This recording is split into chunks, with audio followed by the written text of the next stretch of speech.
Good evening and welcome to Tipping Point. I'm your host, Liz Wheeler. Thanks for tuning in tonight on the beginning of your Thanksgiving weekend. Let's get to the points. First, in Chicago, a police officer charged with first-degree murder in a brutal shooting. Chris Grollnek is here to break it down for us. Then, Planned Parenthood is making headlines again, desperate to promote their dying culture of death. That's later. Also, while leaders in our nation claim the threats are contained, the State Department released a worldwide travel alert, the latest on the fight against radical Islamic terror around the world. Later, the most patriotic online marketplace on the web. Find out more on this.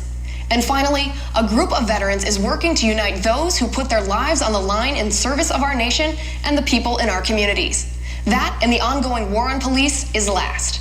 But first, a police officer in Chicago is being charged with first-degree murder. The video of the shooting is as brutal and sickening as you could imagine. We want to notify viewers before we roll the tape that the following video is disturbing. It's graphic, it's violent, it contains elements not suitable for some audiences. Viewer discretion is strongly advised.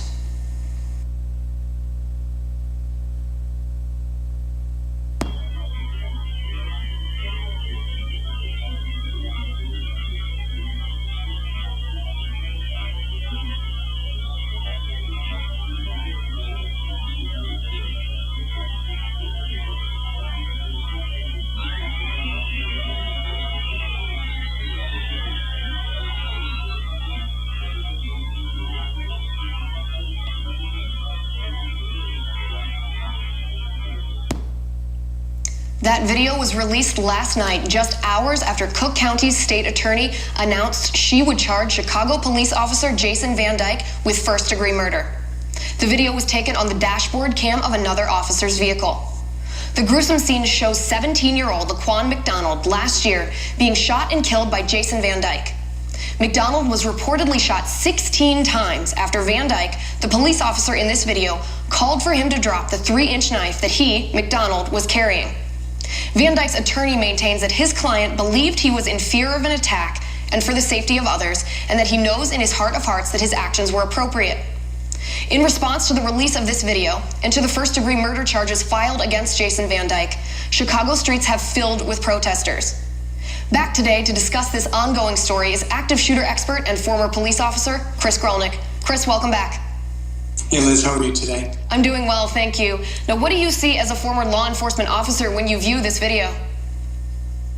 I mean, it's even disturbing to someone like me. The more you see, there's some things that you can't unsee. If you take your time and watch the video, there's two sides. Video doesn't always tell the whole tale. They say the tale of the tape. Since it's two-dimensional, I will say that this is obviously not a justified shoot just from what I see. And remember, we haven't seen the whole thing. However, the suspect does turn left and does have a knife, and I think the officer makes a poor decision by initially jumping out of his vehicle immediately and then starting to fire. Now, anybody can argue, something called auditory exclusion or sensory overload, where they don't know how many rounds they fired in an X amount of time. But it seems to be an excessive amount of shots for anybody, obviously, and I think that's what the most disturbing part is. Then you break down the dichotomy that the knife is only 3 inches long and it slashed a tire and he was in no threat to others. Well, that's what the normal viewer sees. As a police officer, I see, well, how long do you let him go on? How far do you chase him down the street? What if there were civilians on the other end of the police vehicle, which we don't know? And if he has a knife, is he threatening to them? So is the officer shooting to stop the threat, or is he shooting to execute the person? I think it's unfortunate that it's being politicized as an execution. It's obviously wrong. Don't get me wrong. I'm not condoning this at all. I'm just simply saying we don't need to take a pause. It is what it is. The officer did, incorrect, and it needs to be charged. Right. It's a tragedy regardless of the situation. I think you make a good point in saying that even when we have this video, even now that it's released, it's hard to use that short video to know every element, every aspect of the story. Now, the community and these protesters have been pushing for this video to be released for a year. This incident happened a year ago. Why did it take them so long to release the video? Well, they also just released the details that they paid the family $7 million. So obviously the city put a price on the young man's life of $7 million, paid it out, and that's prior to going to criminal trial, which is very rare. Because normally they wait for the criminal trial to end and then go civil and then try to get, maximize their return. And I don't mean they, meaning victims. I'm saying somebody that is, wrongfully killed or, named the whatever. So in this instance, I believe the year wait was they knew riots were coming and it wasn't a really good time to release it with the international chiefs of police in town about 3 weeks ago. And now with the terrorist attacks in Paris and the exceptional threats that we have across our globe, we are almost certain that an attack is coming, and that's fear-mongering aside. We just don't know where, how, or when. And, this might have been a good time where the former chief of staff, who happens to be the mayor of that city, says, hey, look, we might be able to put this in the news cycle, get rid of it before Chicago can burn, and then if a terrorist attack comes, we'll rebuild our police department. I think it's a travesty what they're doing to the police. I think they're shaming all of them instead of just the one that did something stupid. And with all the others not drawing their guns and just that one drawing his gun, that draws concerns right there. So believe me when I tell you I'm not condoning this guy's actions. He probably needs to go to prison forever. That's obviously not my call. Right. But is it normal procedure to wait this long? Is it normal procedure to take into account the political activities that are happening in the country and around the world? Shouldn't that be separated from the case at hand, from this trial, from these charges? I mean, it seems awfully coincidental that the video was released on the same day that this officer was charged with first-degree murder. Right, and did you hear the DA's announcement of the timeline of under 30 seconds and the grotesque amount of shots and the autopsy picture, and yet they forget to tell you that they paid out the family to please be quiet. So it makes you wonder, is there a cover-up initiated in the beginning? And I'm not accusing Chicago PD of that, but I am accusing the administration above the police department who's pulling the purse strings and dictating, hey, look, this is obviously a political football. We want to get rid of it as soon as possible. Let's wait for a good release time. And they picked this time. And it's sad. Lady Justice has blindfold on for a reason.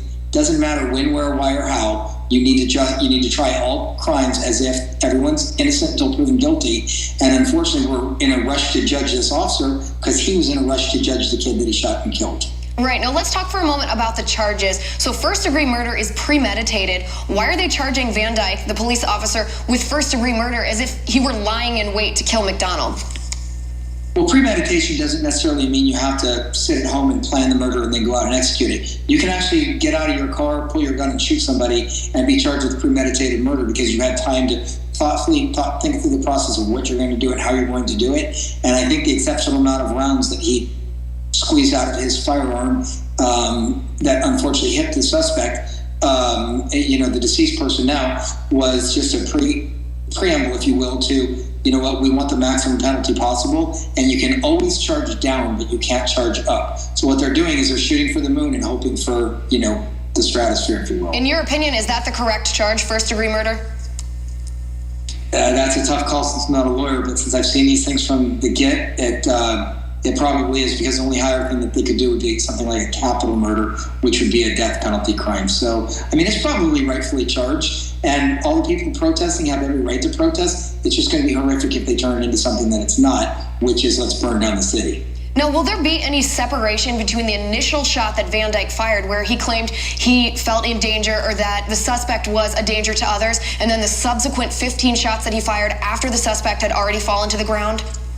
So there's a standard of what's reasonable and when are you really in fear. And if you watch the video closely, which I have and seen the whole thing from other angles, he's a young man, the kid, does turn towards the officer and does start a lunging motion. Most networks are cutting it off at the time when the kid just turns, but they're not showing the lunging motion. But really, when do you stop firing your weapon? When the threat is stopped. The kid fell down after the second shot. So really, he fell down during the first.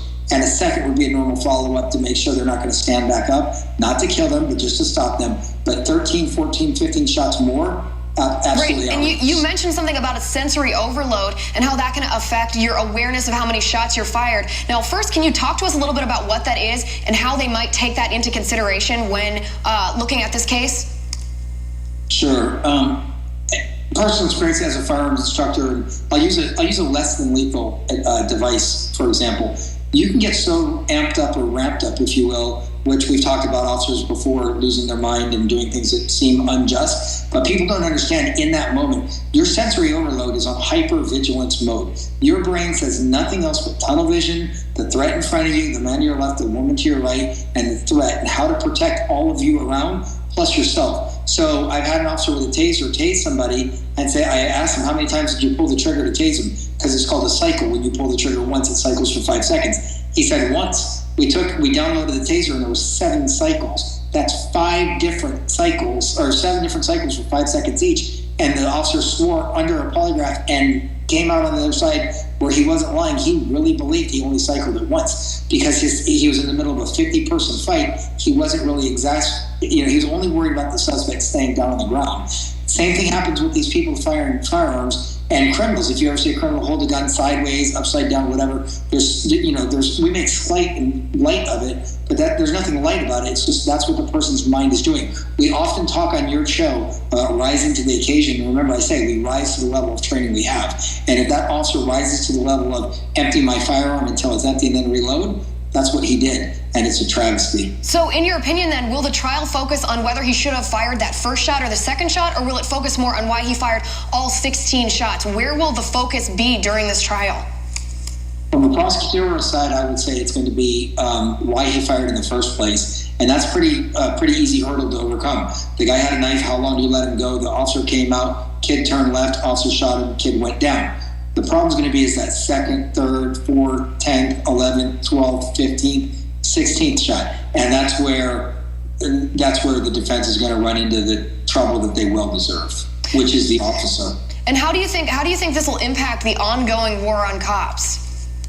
It's terrible. I mean, obviously, every time one officer does something, it's a black eye for the entire department across America, no matter what department they work for. And remember, we have to look at this. Each department is let's say profession. Each profession is a microcosm of society. Just because one television announcer personality does something dumb doesn't mean all of them are doing something wrong or incorrect or inappropriate. And sometimes we have these officers like the one in South Carolina that murdered that young man and planted a taser at the kid's feet. That guy needs to be executed. He's a murderer. This person that shot the kid, I'm not sure he's a murderer. I just think he lost control, and I think the charges are appropriate. All right, Chris, I appreciate your insight and your knowledge on this issue. As the story continues to unfold, as it's in the news, as the trial starts, I hope you'll come back with updates for us. But I appreciate you coming on tonight. Still ahead, Planned Parenthood's